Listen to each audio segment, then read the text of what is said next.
2024 में भारत का जलवायु परिदृश्य। नमस्ते। भारत इस समय जलवायु परिवर्तन की वजह से काफी चुनौतियों का सामना कर रहा है। ये ऐसा है जैसे हम एक साथ कई मोर्चों पर लड़ रहे हों। कभी बहुत ज्यादा गर्मी पड़ती है, कभी अचानक बाढ़ आ जाती है और कभी बारिश का कोई भरोसा ही नहीं होता।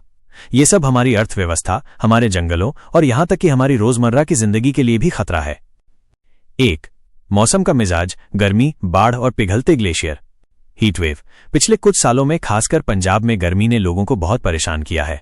2020 से 2022 के बीच सिर्फ पंजाब में ही गर्मी से 331 लोगों की मौत हुई। बाढ़ और बादल फटना। इस साल उत्तराखंड और जम्मू कश्मीर में अचानक बादल फटने से बहुत नुकसान हुआ। ये ठीक वैसा ही था जैसा 2013 में हुआ था, जब 6000 से ज्यादा लोगों की जान गई थी। ग्लेशियर का पिघलना। हमारे हिमालय के ग्लेशियर बहुत तेजी से पिघल रहे हैं। इससे नदियों में पानी का स्तर बढ़ रहा है, जो आगे चलकर तटीय इलाकों में बाढ़ का कारण बन सकता है। 2. पैसे का नुकसान, जीडीपी को खतरा। एक रिपोर्ट बताती है कि अगर हम अपनी कार्बन उत्सर्जन की आदतें नहीं बदलते तो 2070 तक हमारी जीडीपी में 24.7% तक की कमी आ सकती है। ये एक बहुत बड़ा आर्थिक झटका होगा। 3. सरकार की कोशिशें और योजनाएं। अच्छी बात यह है कि सरकार इस पर काम कर रही है। उन्होंने जलवायु परिवर्तन से निपटने के लिए कई योजनाएं शुरू की हैं। जैसे एनडीएमए ने हीटवेव से बचने के लिए दिशा निर्देशों को अपडेट किया है।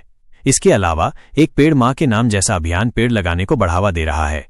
शहरों में भी बाढ़ और गर्मी से निपटने के लिए नई योजनाएं बनाई जा रही हैं। 4. पैसा और निवेश की जरूरत। हमें अपनी बिजली, स्टील, सीमेंट और ट्रांसपोर्ट जैसे उद्योगों को साफ सुथरा बनाने के लिए बहुत पैसा चाहिए। 2030 तक हमें लगभग $467 बिलियन की जरूरत पड़ेगी। 5. जागरूकता और जानकारी में अंतर। एक सर्वे से पता चला है कि शहरों में रहने वाले लोग जलवायु परिवर्तन के बारे में ज्यादा जानते हैं, जबकि गांवों में और अलग अलग जगहों पर लोगों को इसके बारे में कम जानकारी है। सौर और पवन ऊर्जा में तरक्की। भारत ने इस साल की पहली छमाही में 22 गीगावाट की रिकॉर्ड सोलर और पवन ऊर्जा क्षमता जोड़ी है। हमारा लक्ष्य 2030 तक 500 गीगावाट गैर जीवाश्म ईंधन से बिजली पैदा करने का है। ये एक बहुत ही अच्छा कदम है। 7. रिसर्च की कमी।